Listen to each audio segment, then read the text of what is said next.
Hey everybody. Let's see, it's a Tuesday evening. I thought I should vlog very briefly about my living situation here in Nanjing and classes and things like that. The program started at the beginning of September. I am living on campus in one of the two buildings for international students. The first building, the main building, is Shiyuan Hotel, and that building is where all of the scholarship recipients stay, and you can also have accommodations there.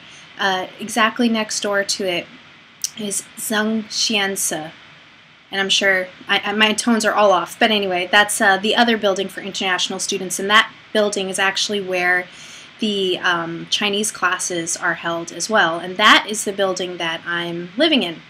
I would highly recommend living in Zhengxianse because it's the same cost as the other building, but it's a newer building and the accommodations are much nicer. For example, every room has its own bathroom, and the bathroom has a Western toilet, which is very important for most of us.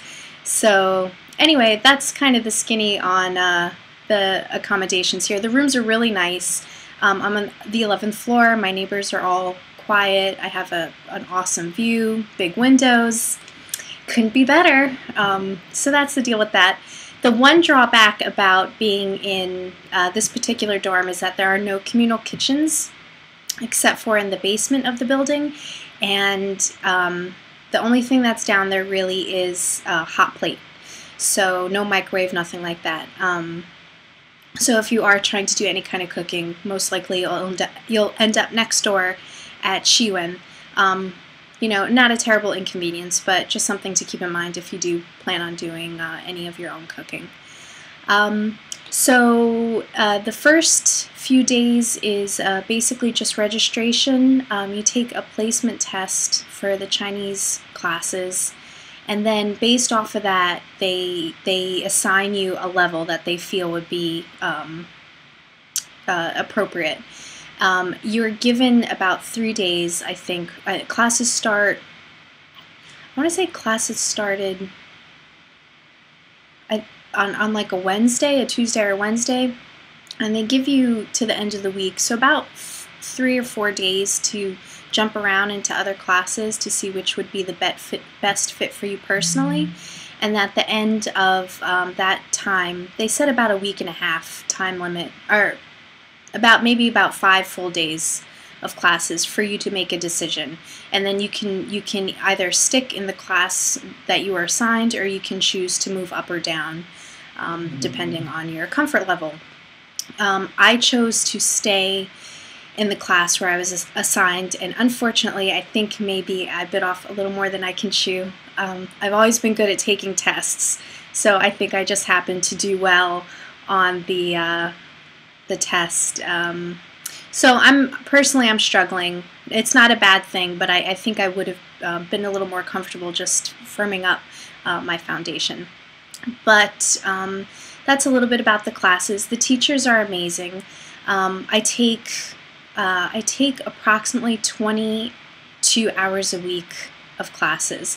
So I have class every day. 8 to 12 is set of Chinese language classes. I have one afternoon class from 2 to 4, and that's also a Chinese language class. And then I have taken on an additional class in English, and it's a Chinese economics class, and that is another afternoon from 2 to 4. So the language classes for my particular level, it's Chinese reading, speaking, learning from newspapers, and a listening class.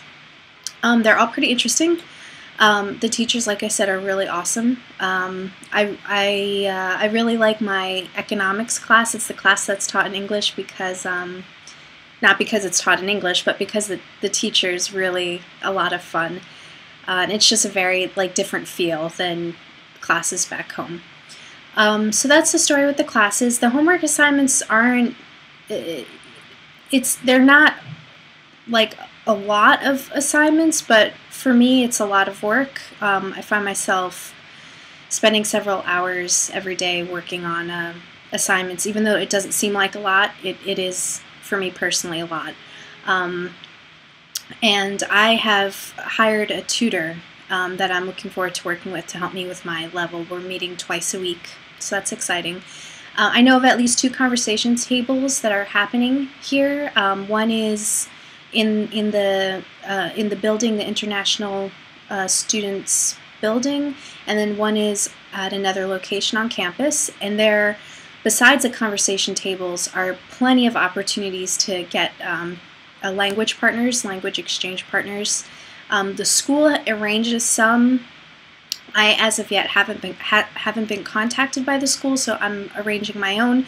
But you'll see everywhere you go flyers up for people looking for language exchange. So that's not an issue at all. And that's, the best way to practice. So that's kind of the deal on classes and things like that. We're right now coming up into midterms. So I have 2 midterm exams and one like a take-home exam to write a short paper. So not terribly bad. Yeah, that's, I think, all the technical stuff with the school. The administration is very, very helpful. I would say that my experience here has been that you need to be the type of person that's persistent. If you're looking for information, you need to ask a lot of questions, ask the same question more than once, and know that they are, the people who work in the administration, they do speak English. It is limited. They do want to help, but it's just things are done at a different pace than what we're used to, back home in the States.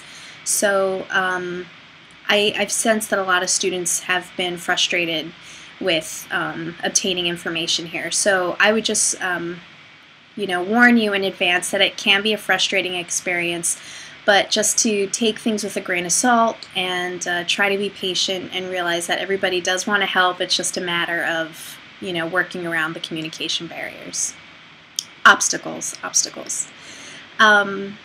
Early in October, we had a week off for a National Day Week, is what it was called.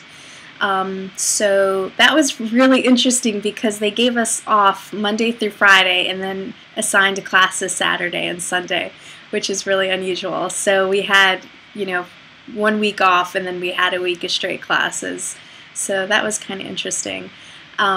But during that time, myself and my other classmates from New Paltz went to Shanghai for a few days, and that was kind of cool. So I think I'll do another video and just include some of the stuff we did in Shanghai. I think I only have stills, but it was fun. We just did your basic shopping. Shanghai is only about a 90-minute train ride from Nanjing, so very, very convenient.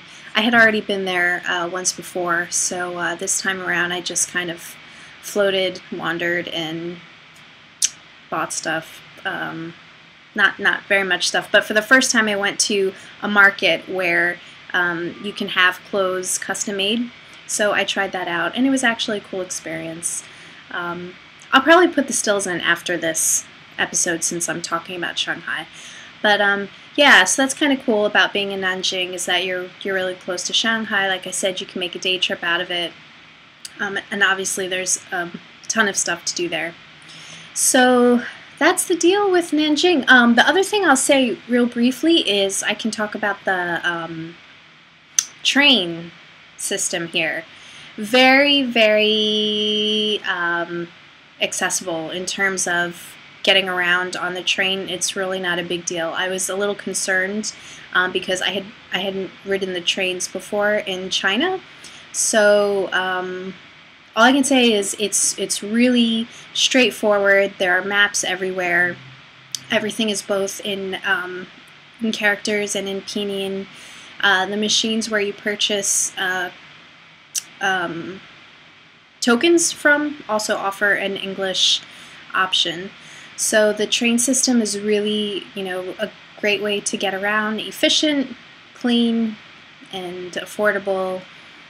So if you're in Nanjing and you're thinking about riding the train, do it.